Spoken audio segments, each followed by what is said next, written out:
Hello बच्चों, आज के टॉपिक में हम पढ़ने वाले हैं अल्टरनेटिंग करंट। अल्टरनेटिंग करंट ऐसी करंट होती है जो अपने मैग्नीट्यूड और डायरेक्शन को एक पीरियड के अनुसार चेंज करती रहती है। या ऐसे बोले कि the magnitude of alternating current changes continuously with time and its direction is reverse periodically. तो बच्चों, पहले हमने पढ़ा था डायरेक्ट करंट, जिसमें मैग्नीट्यूड और डायरेक्शन उसका फिक्स होता है। जैसे कि आपने करंट इलेक्ट्रिसिटी में जितने भी आपने किरचॉफ्स लॉ पढ़े हैं, ये सारी चीज़ें हम लोगों ने डायरेक्ट करंट में पढ़ा था। जितने भी आपने किरचॉफ्स लॉ पढ़े हैं, ये सारी चीज़ें हम लोगों ने डायरेक्ट करंट में पढ़ा था। Wheat stone bridge, Kirchhoff law, उन सब पे हम लोग ने जितने एनालिसिस किए थे। तो यहाँ पे देखने वाले हैं कि हम लोग अल्टरनेटिंग करंट का यूज़ क्यों करते हैं और अल्टरनेटिंग करंट होती क्या है। तो सबसे पहले देखें क्या डेफिनेशन को हम कैसे इसको रिप्रेजेंट करेंगे। तो मैग्नीट्यूड, यहाँ पे आप साथ में साथ नोट्स बनाते हुए चलिए, कॉपी किताब निकाल लीजिए और चीज़ों को समझते हुए चलेंगे हम लोग। The magnitude of AC, it means alternating current, changes AC changes continuously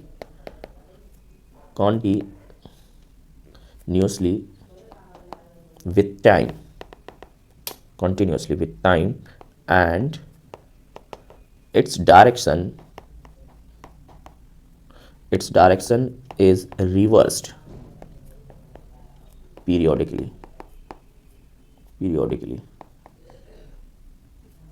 इसको हम रिप्रेजेंट करते हैं I इज इक्वल टू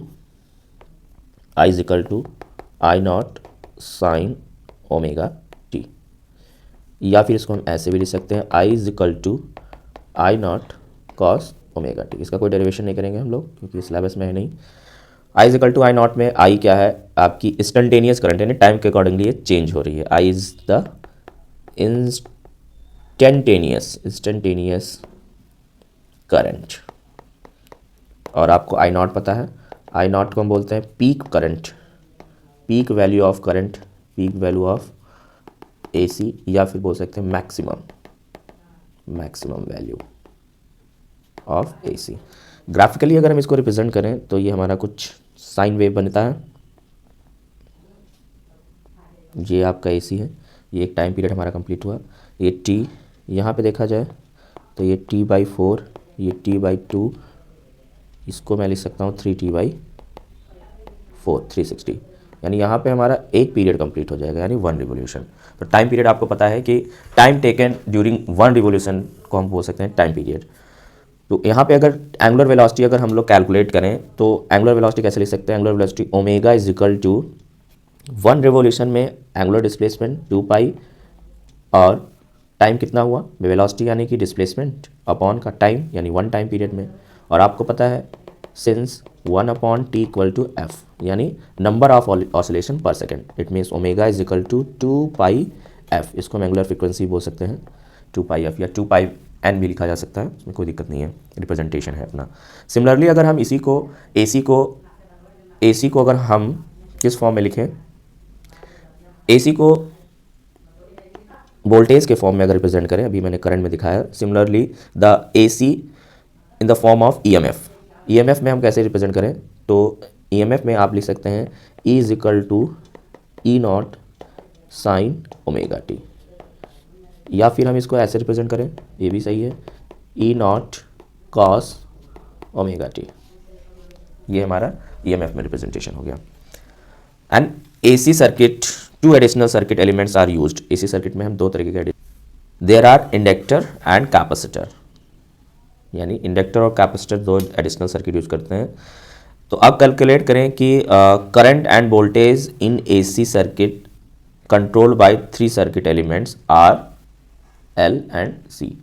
क्योंकि AC में हम 2 तरीके के एडिशनल सर्किट यूज करते हैं, इसको बोलते हैं इंडक्टर एंड कैपेसिटर। तो अगर हमारे पास प्योर इंडक्टर है तो वोल्टेज कितना W होगा, the voltage across the pure inductor कितना होगा, what is the voltage across, यहाँ पे हम जानेंगे voltage across a pure inductor. क्या होता है भाई, V is equal to L di/dt। di/dt आपको पता है, इसको हम बोलते हैं रेट ऑफ चेंज ऑफ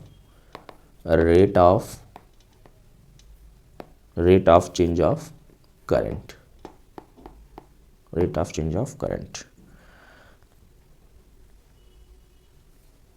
अगर सेकंड देखें कैपेसिटर के फॉर्म में, तो इन आइडियल कैपेसिटर फॉर देखा जाए for an ideal capacitor, for an ideal capacitor, capacitance capacitor की क्या होगी C, और आपको पता है Q equal to C V, as we know that I equal to D Q by D t, यहाँ पे बड़ा Q कर लेते हैं, d Q by D T. It means इसको अगर हम Q की जगह रिप्लेस करें, I is equal to D C V, D C V upon का डी टी। तो C हमारा कैपेसिटेंस है, ये कैपेसिटेंस कांस्टेंट है, इसको हम बोलते हैं capacitance of the circuit. Then I is equal to C D B by D T, C D B by D T. D B by D T का rate of change of potential, इसको हम क्या बोलते हैं, rate of change of potential, rate of change of potential. तो अब AC का हम लोग यूज़ क्यों करते हैं, AC हमारे लिए इतना यूज़फुल क्यों है, क्योंकि देखते हैं most of the electric power generated and used in the world is in the form of AC। This is because what is the reason, alternating voltage can easily and effectively, the alternating current can easily and efficiently be converted from one value to other by means of transformers। यानी transformer से हम इसको easily convert कर सकते हैं। Convert करने का मतलब है इसकी पीक वैल्यू को मतलब वोल्टेज बढ़ा करके हम करंट को बहुत दूर तक एनर्जी लॉस हुए भेज सकते हैं, जिससे हमारा एनर्जी लॉस ज़ीरो होता है। या energy can be transmitted and distributed over a long distance economically without much loss of energy. तो ये AC का सबसे अच्छा एडवांटेज हो जाता है, क्योंकि इसमें हम AC को बहुत ही कम एनर्जी लॉस पे एक स्थान से दूसरे स्थान तक भेज लेते हैं और हमारा एनर्जी लॉस बहुत कम होता है due to the use of AC transformer. तो ये सबसे बड़ी बात होती है जिससे हम लोग AC को यूज़ कर रहे हैं, और AC जो है पूरे वर्ल्ड में इसी तरह फैल रही है। तो अब कैलकुलेट यहाँ पे हम करने वाले हैं mean and average value of alternating current, mean average value of alternating current या वोल्टेज। तो जैसे ही करंट निकलता है वैसे ही आपका वोल्टेज निकल के आता है। तो सबसे पहले यहाँ पे कैलकुलेट करें कि फॉर वन साइकिल, अगर हम वन साइकिल में एवरेज वैल्यू देखें, फॉर वन साइकिल क्या निकालना है, mean value of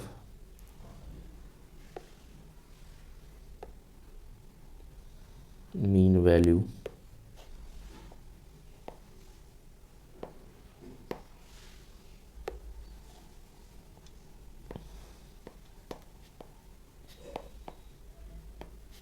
value of alternating current. एक साइकिल के लिए मीन वैल्यू क्या होगी, आपको पता है during one complete cycle alternating current flows in one direction and half of this the cycle and in opposite direction during the remaining half of cycle. Thus for a complete cycle the average value of alternating current is 0। कहने का मतलब है कि half cycle में AC की direction अलग और half cycle में AC की डायरेक्शन अलग, तो ये जो एवरेज वैल्यू प्लस माइनस होके कितनी हो गई, 0। यानी फुल साइकिल में देखा जाए तो AC की वैल्यू क्या होती है, 0 होती है। अब इसको हम मैथमेटिकली भी कैलकुलेट कर सकते हैं। कैसे कैलकुलेट करेंगे मैथमेटिकली, देखो आपको पता है कि I is equal to instantaneous current की बात करें, AC का instantaneous current I is equal to I naught sine omega T. और वन कंप्लीट साइकिल में अगर हम कैलकुलेट करें AC की, तो टाइम हमारा कहाँ से होगा, T इक्वल टू 0 से T equal to capital T, यानी वन टाइम पीरियड तक हम ले जाएंगे। तो मीन वैल्यू कैसे कैलकुलेट करते हैं, IM या I एवरेज भी लिख सकते हैं, 0 to T I dt upon 0 to T dt। I is equal to Q by T होता है ये। तो यहाँ पे हमारा I मीन अगर देखें Q बाई T, और इंस्टेंटेनियस करंट की बात करें तो I equal to D Q by D T. It is instantaneous current या इसको हम लिख सकते हैं I D T equal to D Q. इसको हम इंटीग्रेट कर दें तो q is equal to integration of I D T आ गया। तो इसी इक्वेशन में अगर हम पुट करें तो q की जगह हम लिख सकते हैं integration of I D T upon का t यानी टोटल टाइम। तो ये चीज़ वही चीज़ लिखी है बेटा, यहाँ पे आई मीन हम इसी तरह कैलकुलेट करते हैं यहाँ से, ये जीरो से। अब टाइम इंटीग्रेशन कहाँ से निकाल रहे हैं भाई, आई डी टी जीरो से टी वन टाइम पीरियड में, और अपॉन का ये टोटल टाइम टी है, क्योंकि डी टी को इंटीग्रेट करो टी मिलेगा आपको, टी की वैल्यू ये टी है यानी कैपिटल टी है आपका time period of one revolution, यानी एक तरीके से टाइम पीरियड होगा, टोटल टाइम से हम डिवाइड करेंगे तो इस तरह हमारा मीन निकल आएगा। तो अब यहाँ पे हम इसको कैलकुलेट कैसे करेंगे देखते हैं आगे।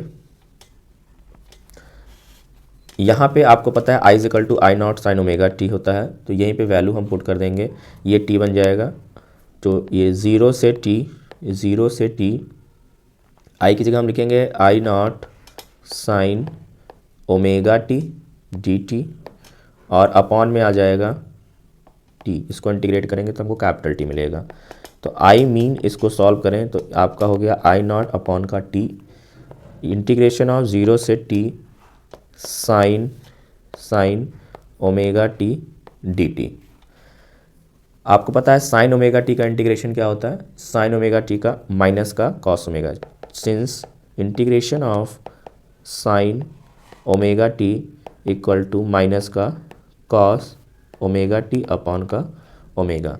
तो यहाँ पे पुट करेंगे आई नॉट अपॉन का टी, और इसको इंटीग्रेट करें तो ये हमारी लिमिट लग के हो जाएगा माइनस का cos omega T upon cos omega T upon omega, और ये लिमिट हमारी होगी ज़ीरो से टी। लिमिट अप्लाई करें तो आई नॉट अपॉन टी, ओमेगा को बाहर निकाल लें कोई दिक्कत नहीं है, ओमेगा यहाँ से बाहर कैलकुलेट कर, ओमेगा टी बाहर निकाल लेता हूँ तो हमारे पास बचेगा माइनस कॉस ओमेगा टी और प्लस माइनस यानी कि हो जाएगा माइनस प्लस का कॉस ज़ीरो। तो यहाँ पे हमारे पास वैल्यू आ चुकी है आई नॉट ओमेगा टी माइनस, यहाँ पे लिमिट अप्लाई कर दिया। तो अब आगे हम इसको सॉल्व करें तो क्या वैल्यू होगी, आई नॉट ओमेगा टी, और कॉस ओमेगा टी को मैं लिख सकता हूँ माइनस का cos 2 pi plus cos zero की वैल्यू, कॉस ज़ीरो क्या होता है 1 होता है, since omega t equal to 2 pi ये वैल्यू होती है। और कॉस 2 पाई मीन्स 180, कॉस 180 की वैल्यू क्या होती है 1 होती है।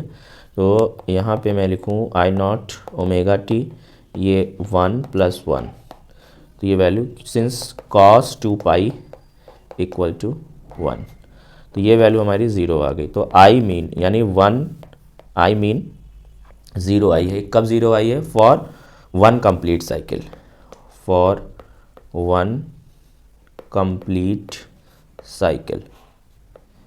कंप्लीट साइकिल में एसी की जो एवरेज वैल्यू होती है वो ज़ीरो होती है। एवरेज वैल्यू ज़ीरो होगी भी क्यों, क्योंकि हमारा ये ग्राफ कैसा चलता है, पीरियोडिकली ग्राफ होता है, ये पॉजिटिव हाफ साइकिल में और फिर हाफ साइकिल में नेगेटिव, तो ये दोनों कैंसिल आउट हो जाएंगे। तो हमारी आई एवरेज वैल्यू जो आएगी या आई मीन वैल्यू आएगी वो ज़ीरो आएगी during 1 complete cycle. 1 complete cycle में एसी की एवरेज वैल्यू ज़ीरो होती है, मैथमेटिकली यहाँ से प्रूव हो गया। अब हम देखेंगे तो फिर एवरेज वैल्यू कैलकुलेट कहाँ से की जाएगी।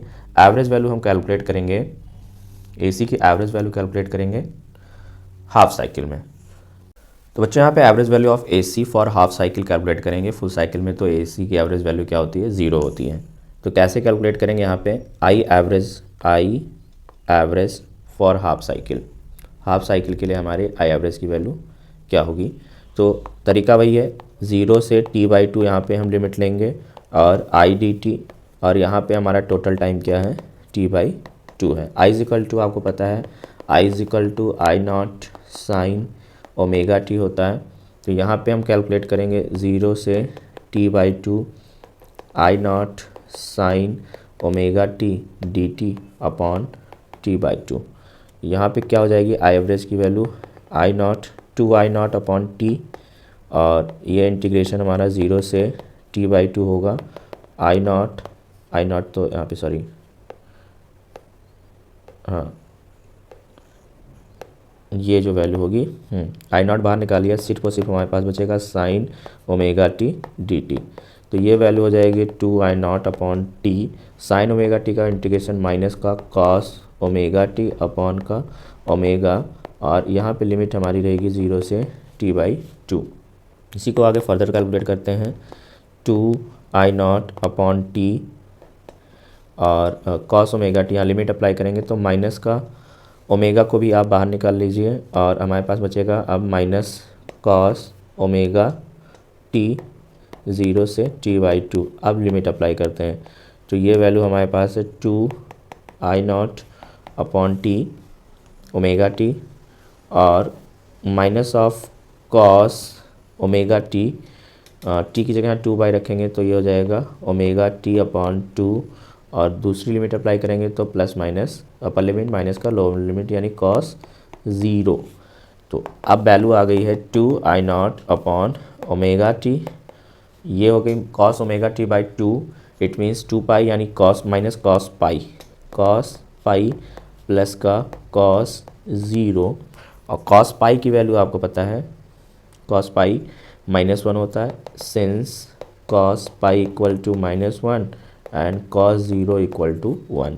तो वैल्यू क्या आगे कैलकुलेट होकर आ रही है 2 I not upon omega T and cos pi की value minus minus minus plus यानी 1, और ये भी हो गई कॉस 0 की वैल्यू 1।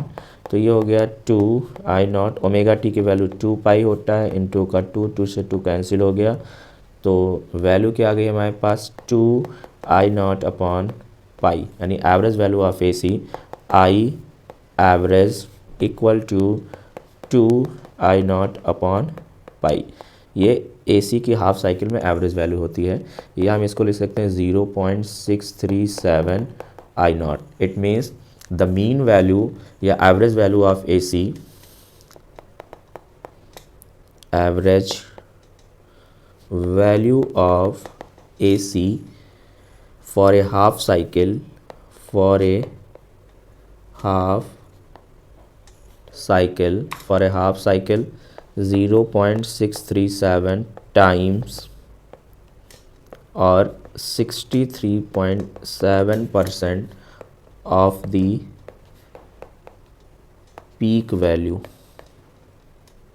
इस तरह हम हाफ साइकिल में AC की वैल्यू कैलकुलेट करते हैं। अब देखते हैं रूट मीन स्क्वायर वैल्यू।